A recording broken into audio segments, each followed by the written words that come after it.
Good afternoon, everyone. Let's continue with our previous lecture, classification of matter. So we were discussing pure substances, in which we have discussed what are elements, what are compounds, and the further classification of elements in metals, non-metals, and metalloids. Okay, so I'm starting from here now, from pure substances. Okay, then let's start. Again, I'm going to repeat pure substances. Okay. So what are pure substances? That material which contain only one type of substance, right? So those are known as pure substances, and we have classified them into two types. The one was element and the second one was compound, right? So these are of two types. Now further we have discussed that elements are made up of only one kind of particles. Made up of only one kind of particles. Made up of particles, only one kind particles. And compounds, these are made up of elements in a fixed ratio, right? अब हम बात करते हैं कि further ये भी मैं यहाँ पे लिख रही हूँ कि हमने यहाँ तक डिस्कस कर लिया था that elements can be metals, can be non metals and can be metalloids too, right? We have discussed it already. अब हम बात करते हैं बिफोर क्लासिफिकेशन ऑफ कंपाउंड कि ये जो यहाँ पे बात करी है पार्टिकल्स की, ये क्या है, ठीक है? तो कोई भी जो आपका एलिमेंट है वो further very small kind of particles से बना है, और उन पार्टिकल्स को आप क्या बोलते हो या वो क्या हो सकते हैं? तो ये जो आपके जो पार्टिकल्स हैं ये तो या फिर एटम्स होंगे या फिर क्या होते हैं, दीज आर मॉलिक्यूल्स. क्लियर? तो इसका मतलब ये है कि जो भी कोई एलिमेंट है, ठीक है, अब जैसे सपोज मैंने ये कोई एलिमेंट कंसिडर करा, ठीक है, अब मान लो मैं आयरन का ये एलिमेंट लेके चल रही हूं, तो ये कुछ पार्टिकल्स से मिलकर बना, ठीक है.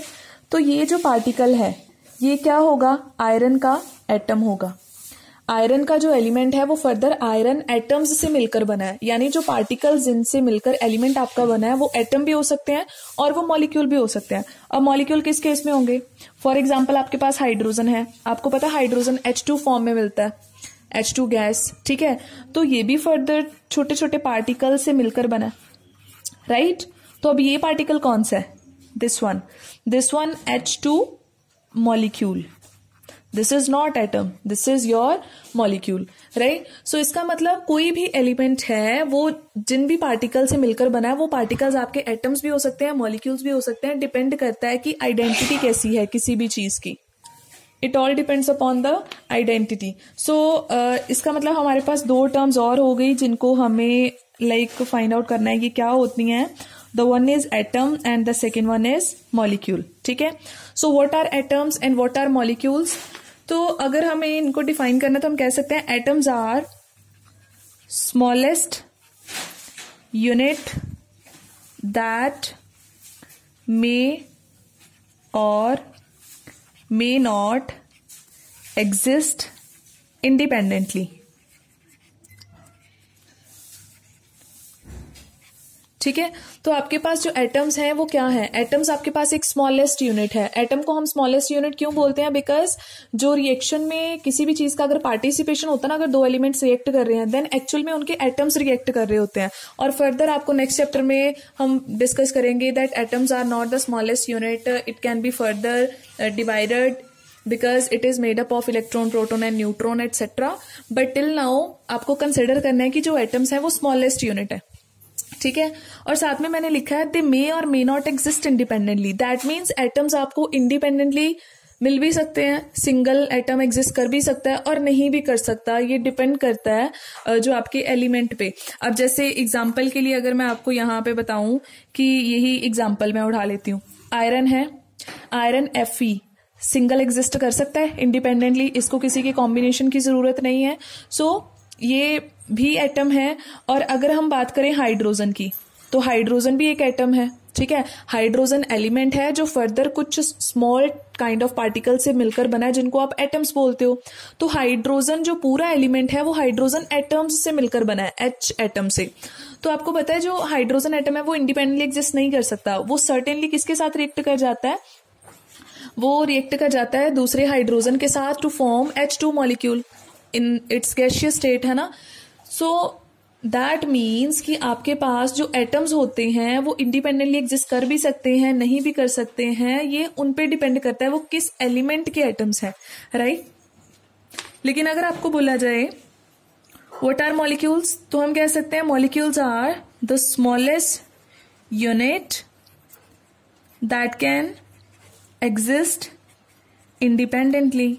इसका मतलब मॉलिक्यूल क्या होता है, मॉलिक्यूल हमेशा इंडिपेंडेंटली एग्जिस्ट कर सकते हैं, there is no issue. Atom की एग्जिस्टेंस हो भी सकती है, नहीं भी हो सकती, लेकिन जो मॉलिक्यूल्स हैं वो हमेशा इंडिपेंडेंटली एग्जिस्ट करेंगे, right. So this is what we are going to discuss. Okay, so atoms, molecules, और मॉलिक्यूल्स जो है वो कंपाउंड के साथ भी रिलेटेड है, वो फर्दर मैं आपको बताती हूँ।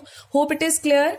एलिमेंट्स का क्लासिफिकेशन हो गया था, बट एलिमेंट्स कुछ पार्टिकल से मिलकर बने होते हैं, वो पार्टिकल आपके एटम्स भी हो सकते हैं, मॉलिक्यूल्स भी हो सकते हैं, और अगर तो वो डेफिनेटली इंडिपेंडेंटली एग्जिस्ट कर रहे हैं तो वो मॉलिक्यूल है। और एटम्स वो इंडिपेंडेंटली एग्जिस्ट कर भी सकते हैं, नहीं भी कर सकते हैं। अब जैसे एग्जांपल के लिए आपके पास नोबल गैसेज हैं, helium, neon, argon, krypton, xenon, radon etcetera, है ना। तो वो सारी, वो उनको किसी के साथ कंबाइन करने की जरूरत नहीं पड़ती, तो इसका मतलब उनके एटम्स इंडिपेंडेंट है, वो इंडिपेंडेंटली एग्जिस्ट कर सकते हैं। Clear, this is the difference. अब बात करते हैं कंपाउंड की। तो कंपाउंड मैंने पहले ही बता दिया था कि कंपाउंड का मैंने एग्जाम्पल भी आपको दिया था, फॉर एग्जाम्पल वाटर, कि जो वाटर है वो दो एलिमेंट से मिलकर बना है ना। तो one is hydrogen, second is oxygen, and they are combining in a fixed proportion, ठीक है।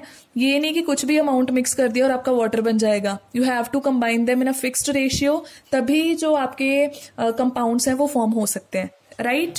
अब यहाँ पे मॉलिक्यूल का क्या कॉन्सेप्ट है, सपोज मैं वाटर का सर्टेन अमाउंट ले रही हूं, तो वाटर जो है वो भी कुछ पार्टिकल से मिलकर बना हो सकता है ना, ठीक है, जैसे एलिमेंट्स बनते हैं, सिमिलरली वाटर भी कुछ पार्टिकल से मिलकर बना है, और जो सबसे छोटा उसका पार्टिकल है जिससे मिलकर वो बना है, that is again H2O molecule. तो इसका मतलब मॉलिक्यूल यहाँ पे एलिमेंट्स के केस में भी आ सकते हैं और कंपाउंड के केस में भी आ सकते हैं। मॉलिक्यूल सबसे स्मॉलेस्ट यूनिट है जो इंडिपेंडेंटली एग्जिस्ट कर सकती है। क्लियर। अब हम बात करते हैं कि कंपाउंड्स को हम फर्दर कैसे क्लासीफाई कर सकते हैं। तो कंपाउंड्स आपके टोटल 2 टाइप्स में क्लासीफाई होते हैं। One is organic compounds and the second one is inorganic compounds, ठीक है। कंपाउंड डिपेंड करता है कि क्लासिफिकेशन इसका डिपेंड करता है कि कंपाउंड बना कैसे है, ठीक है, तो वो हम डिस्कस करते हैं। आपके पास पीरियोडिक टेबल में टोटल 118 एलिमेंट्स हैं, ठीक है। किसी एक एलिमेंट अगर दूसरे के साथ कॉम्बिनेशन करके कुछ भी बना देगा तो वो आपका इनऑर्गेनिक कंपाउंड होगा, है ना। सपोज आपका आयरन ऑक्साइड है, कोई भी है, मतलब फेरिक है, फेरस है, जितने भी मेटल ऑक्साइड्स हैं, नॉन मेटल के ऑक्साइड, कार्बन डाइऑक्साइड है, सल्फर डाइऑक्साइड है, एटसेट्रा, ये सारे आपके इनऑर्गेनिक कंपाउंड्स आएंगे। जो 118 एलिमेंट्स हैं, एक दूसरे के साथ कॉम्बिनेशन में जो भी कंपाउंड्स बनाएंगे इनऑर्गेनिक होंगे, and these are obtained from rocks and minerals. ये पुरानी डेफिनेशन है कि जो कंपाउंड्स हमें रॉक्स एंड मिनरल से मिलते हैं उनको हम इनऑर्गेनिक कंपाउंड बोलते हैं। क्लियर। अब बात करते हैं ऑर्गेनिक की। ये आपने 10th में करा हुआ है, कार्बन कंपाउंड्स। तो ऑर्गेनिक जो है वो सारी की सारी कार्बन पे बेस्ड है। कार्बन हाइड्रोजन के साथ कंबाइन करे तो आपके पास ऑर्गेनिक कंपाउंड्स बनते हैं, और उसमें कुछ और एलिमेंट्स भी हम कंसिडर करके चलते हैं, oxygen, sulphur, phosphorus, halogens etcetera. तो ये सारे मिलके जो भी कंपाउंड्स बनाते हैं, दीज आर ऑर्गेनिक कंपाउंड्स, ठीक है, and they are basically obtained from living beings, ठीक है, यानी एनिमल्स, प्लांट्स एटसेट्रा। तो ऑर्गेनिक इनऑर्गेनिक का यहाँ पे आपने जस्ट ये जनरल सा क्लासिफिकेशन याद रखना है, that's it. Clear? So this is what how we can classify organic and inorganic compounds. And the next topic is, what was that? We are to discuss this. Chemical classification में hope आपको ये pure substances का सारा clear हो गया. अब हम discuss करते हैं मिक्सचर को. ठीक है, so let's start with it. Mixture हमारे पास दो टाइप के आएंगे. क्लासिफिकेशन बता रही हूँ, होमोजेनियस एंड हेट्रोजेनस. ठीक है, so let's start. So here we have mixtures. Now what are these? Mixtures are, these are formed by two or more substances. अगर आपने दो या दो से ज्यादा सब्सटेंसेस को मिक्स करा है इन एनी प्रपोर्शन, देन आपके पास क्या प्रिपेयर होगा? You will get a mixture. ठीक है, तो मिक्सचर के प्योर सब्सटेंस और मिक्सचर में यही डिफरेंस है. प्योर सब्सटेंस में एक सिंगल सब्सटेंस मिलता है, लेकिन आपके पास मिक्सचर में क्या होता है, काफी सारे सब्सटेंसेस मिक्स हो रखे होते हैं. ठीक है, तो ये अब मैं एग्जांपल के लिए यहाँ पे डिस्कस कर रही हूँ. ठीक है, एग्जांपल आपके पास यहाँ पे क्या आ जाएगा? सपोज आपके पास शुगर एंड वाटर दोनों को आपने मिक्स कर दिया. शुगर को वाटर में डिसॉल्व कर दिया और जो आपके पास शुगर सॉल्यूशन बनेगा that will be your mixture. अब ये मिक्सचर क्यों है? क्योंकि आपने वाटर आपके पास एक सब्सटेंस है, शुगर आपके पास अनदर सब्सटेंस है. दो सब्सटेंसेस को मिक्स करके आपने जो बना दिया that will be your mixture. Clear? तो जो मिक्सचर होते हैं ना आपके पास, जिनको आप मिक्स करते हो, तो ये फर्दर ना आप दो टाइप्स में क्लासीफाई कर सकते हो. ठीक है, उनकी अपीयरेंस से. One is homogeneous, second is heterogeneous. homogeneous and heterogeneous mixture. ठीक है, homogeneous क्या होते हैं, heterogeneous mixtures क्या होते हैं, ये आपने अपीयरेंस से देखना है. अब जैसे अगर आप वाटर में शुगर को डिसॉल्व करते हो, ठीक है, तो जब आप डिसॉल्व करने के बाद आप देखते हो कि आपके पास ना जो सॉल्यूशन बनता है ना वो बिल्कुल क्लियर होता है, ट्रांसपेरेंट होता है. ठीक है, आप अगर शुगर सॉल्यूशन को ऑब्जर्व करते हो तो आपको देख के उसके पार्टिकल अलग अलग थोड़ी देखने को मिल जाते हैं, नहीं ना. इवन विद माइक्रोस्कोप भी आपको अलग अलग पार्टिकल्स नहीं दिखते हैं, वो इतना वेल मिक्स हो जाते हैं. आप जैसे देखते हो, जैसे ही आपको वो नीचे दिख रहा होगा वैसे ही ऊपर दिख रहा होगा, सारे का सारा एक जैसा होता है देखने में. ठीक है, इसके लिए आप वर्ड क्या यूज करते हो? Uniform composition. कि अगर आपके पास कोई ऐसा मिक्सचर प्रिपेयर हो जाता है जो देखने में बिल्कुल एक जैसा है, जहां पे कोई डिफरेंसेस नहीं है, सारी की सारी कंपोजिशन एक जैसी है, बिल्कुल यूनिफॉर्म है, या फिर हम कह दें कि सिंगल फेज है. ठीक है, सिंगल फेज है, अलग अलग फेजेस नहीं है, उसको हम क्या बोलते हैं? It is termed as homogeneous mixture. ठीक है, and the particles of which mixture we can't see with the naked eye and even with microscope are known as homogeneous mixture, and these are basically known as solutions. Solutions are homogeneous mixtures. Clear? अब हम बात करते हैं heterogeneous mixture की. तो heterogeneous mixture में क्या होता है कि आपके पास जो कंपोजिशन है वो यूनिफॉर्म नहीं होती है. आपने जैसे ही मिक्सचर प्रिपेयर किया, आपके जो पार्टिकल्स हैं वो थोड़े मतलब लार्ज साइज होने की वजह से आपको अलग से दिखना स्टार्ट हो जाते हैं. And this is what you can say, it has no uniform composition. ठीक है, और या फिर हम कह सकते हैं हमारे पास क्या होते हैं, मोर देन वन फेज. ठीक है, इसमें आपके पास एक से ज्यादा फेजेस देखने को मिलते हैं. So this is what known as heterogeneous mixture. Example लेते हैं. सपोज आपने वाटर लिया एंड वाटर में मिक्स कर दिया सैंड. ठीक है, सैंड एंड वाटर को मिक्स कर दिया आपने, तो क्या होगा आपके पास? जब आप वो डिसॉल्व होते नहीं है, सैंड जो है वो बॉटम पे सेटल डाउन हो जाएगी. ठीक है, और जो वाटर है वो बिल्कुल आपको ऐसे दिखेगा ऊपर. क्लियर? तो it is homogeneous?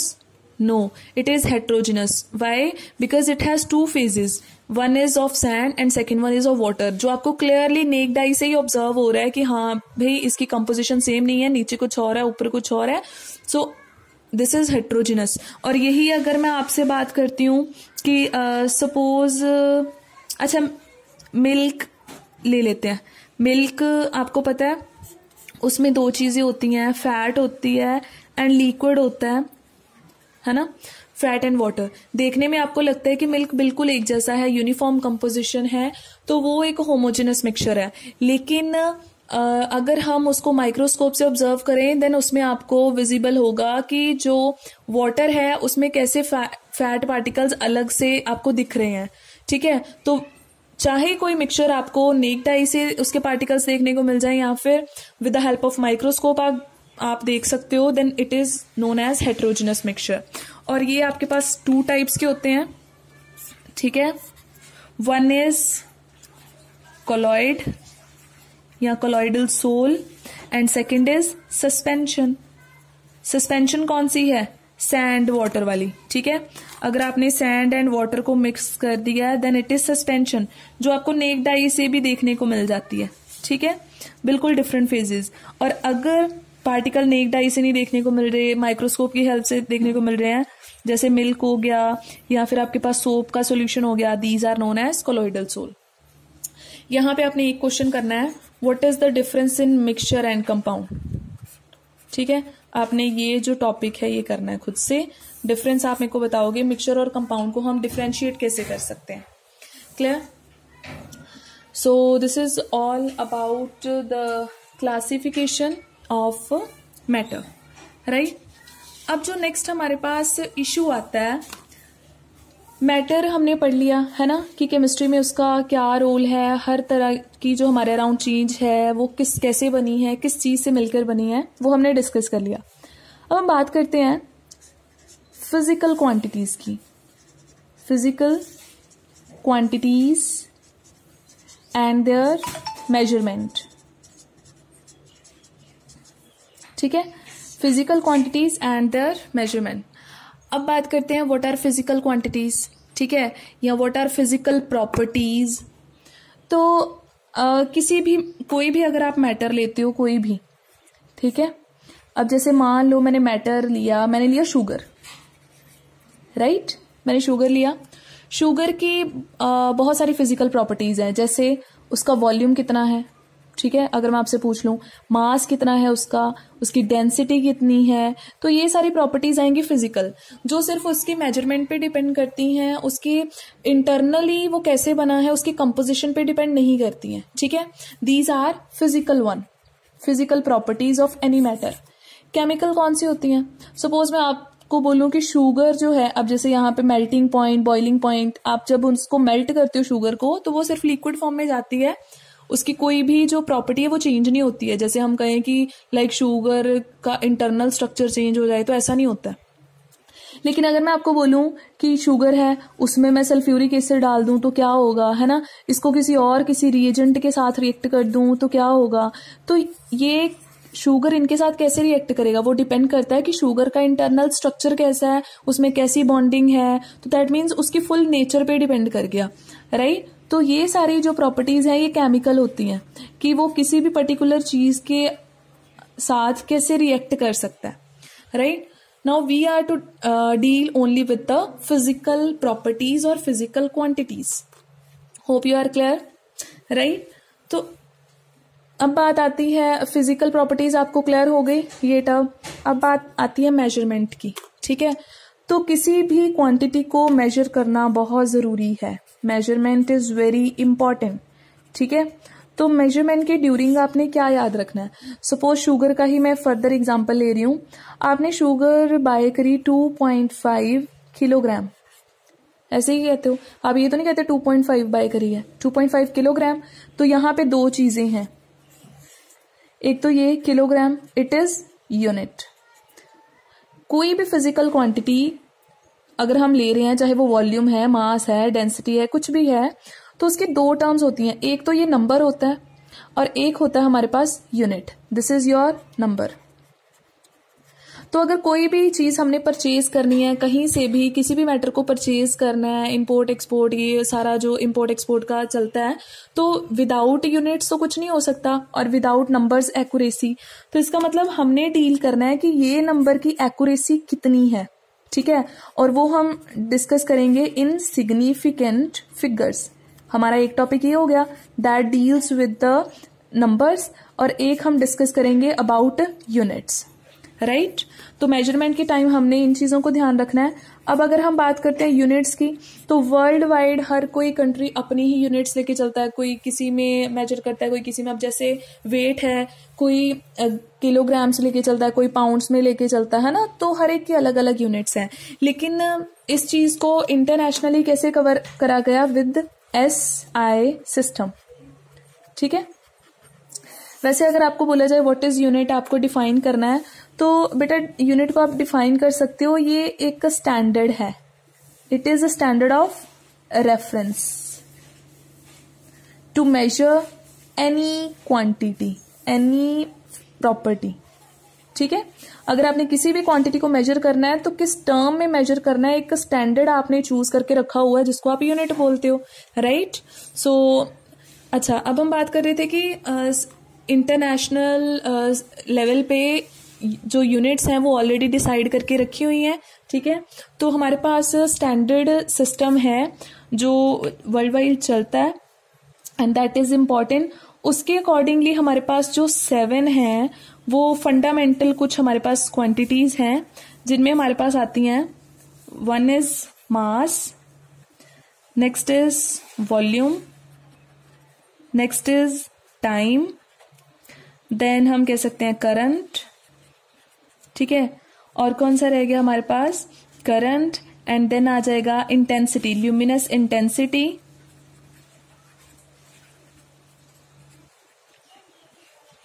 ठीक है। देन हमारे पास आ जाएगा टाइम, हो गया। उसके बाद हमारे पास आएगा टेम्परेचर, ठीक है। और कोई रह गया? देन आ जाएगा अमाउंट ऑफ एनी सब्सटेंस, आप कैसे मेजर करते हो। सो ये हमारे पास कुछ 7 जो है वो फंडामेंटल बेसिक क्वांटिटीज हैं। तो ये फंडामेंटल हो गई, तो डेफिनेटली इनके लिए इंटरनेशनल लेवल पे जो यूनिट्स हैं वो ऑलरेडी डिसाइडेड हैं। मास के लिए किलोग्राम है, वॉल्यूम के लिए लीटर है, टाइम के लिए सेकंड है, करंट के लिए क्या है हमारे पास? एम्पेयर है। देन उसके बाद में ये डिस्कस कर लेते हैं पहले। टेम्परेचर का क्या है? केल्विन, है ना। नो डाउट टेम्परेचर को सेल्सियस, फारेनहाइट सब में हम नोट करते हैं, लेकिन स्टैंडर्ड यूनिट क्या है हमारे पास इंटरनेशनल लेवल पे? दैट इज केल्विन, ठीक है। अमाउंट ऑफ सब्सटेंस, किसी भी सब्सटेंस का अमाउंट अगर हमने कंसिडर करना है तो वो हम मोल्स में लेके चलते हैं। इसके बारे में हमने काफी अच्छे से पढ़ना है, ठीक है। देन ल्यूमिनस इंटेंसिटी, ये टर्म आपको पता ही होगा। जैसे लाइट है, कोई बल्ब आपने ऑन करा है, वो उसकी ब्राइटनेस कितनी है, ठीक है, कितने ब्राइट लाइट है या कितनी डिम है, इन टर्म्स में हम इंटेंसिटी को क्लासिफाई कर सकते हैं। एंड इंटेंसिटी की आपके पास आ जाएगी कैंडेला, राइट। तो ये आपने 7 सिस्टम जो है याद रखना है। 7 आपकी बेसिक जो फिजिकल क्वांटिटीज हैं, एंड देन यूनिट्स हैं। और अगर उसके बाद में जितनी भी आपकी क्वांटिटीज हैं तो उनको हम क्या करेंगे, उसको हम क्या करेंगे कि किसी भी जैसे इन्हीं 7 से हम लोग क्या कर सकते हैं, उसको डिराइव कर सकते हैं, ठीक है। अब जैसे हमारे पास एरिया, वॉल्यूम कुछ भी है तो sorry what I have written here, sorry, here it is length, right. तो हमारे पास कोई भी आगे फर्दर क्वांटिटी, अब सपोज मैंने आपको बोल दिया कि आपको जो फोर्स है, यहाँ पे डिस्कस कर लेते हैं। सपोज आपके पास है फोर्स, है ना, फोर्स है, एरिया है, वॉल्यूम है, प्रेशर है, कुछ भी है, इसको रिप्रेजेंट करना है। तो फोर्स आपको पता है it is mass into x, अच्छा ये आपका ज्यादा हो जाएगा, अच्छा आपने करा ही है 10th में, मास इनटू एक्सेलरेशन, ठीक है। तो mass, acceleration, further velocity upon time आ जाता है, डिस्टेंस अपॉन टाइम स्क्वायर, ठीक है। तो इसका मतलब मास को हम किलोग्राम में लिख देंगे, ये हमारे पास डिस्टेंस आ जाएगी, इसको हम जो इसकी लेंथ है वो मीटर्स में लिख देंगे, और जो टाइम है हमारे पास वो सेकेंड्स में आ जाएगा, ठीक है। तो इसका मतलब बाकी जितनी भी हमारे पास क्वांटिटीज हैं हम उनको इन्हीं 7 से डिराइव कर सकते हैं, तो देयर इज नो इशू। तो वहां पे जो मैंने बाय मिस्टेक लिख दिया, सॉरी फॉर दैट, वहां पे लेंथ कर लेना, और लेंथ की यूनिट्स आपको पता ही है, standard it is metre, clear. So this is how we can have 7 system of physical quantities and 7 units are there. Okay, last अब मैं आपको एक चीज बताने जा रही हूँ, उसके बाद में फिनिश करते हैं. Precision and accuracy.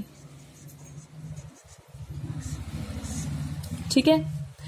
प्रिसाइज और एक्यूरेसी का वैसे हम सोचते हैं कि ये सेम ही है, इनमें कौन सा ज़्यादा खास डिफरेंस है, लेकिन देयर इज डिफरेंस. ठीक है. तो इसकी ज़रूरत कब पड़ती है? आप सपोज आप किसी चीज़ को मेजर कर रहे हो.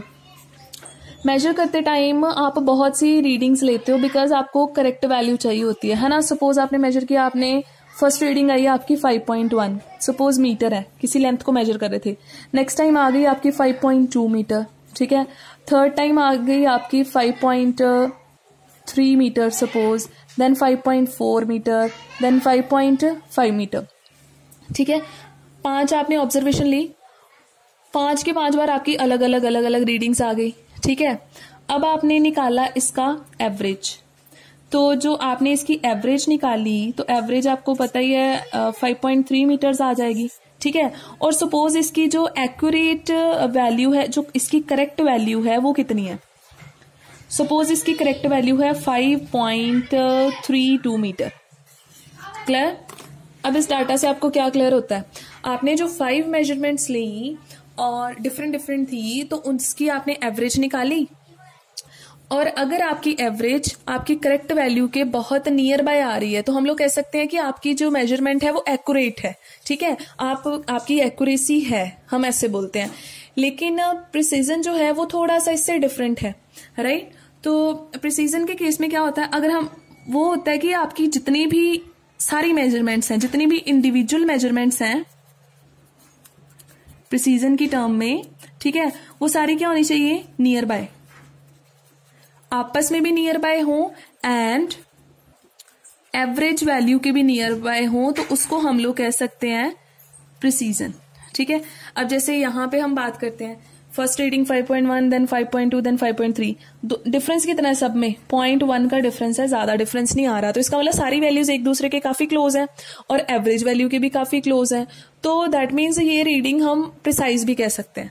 अब आपको एक ऐसी एग्जांपल बता देती हूँ. सपोज मैंने सेम मेजरमेंट ली, एक टाइम मेरी 5.1 आई, दूसरी टाइम मेरी 5.3 आ गई, देन मेरी सपोज 5.6 आ गई. ठीक है. देन 5 मेरी सपोज 9 आ गई. तो अगर इन 4 रीडिंग्स की बात करें, तो इसमें आप देख सकते हो डिफरेंस कितना ज्यादा चल रहा है. That means the individual readings are not nearby. ठीक है. तो अगर वो नियर बाय नहीं है, तो रीडिंग आपकी प्रिसाइज बिल्कुल नहीं है.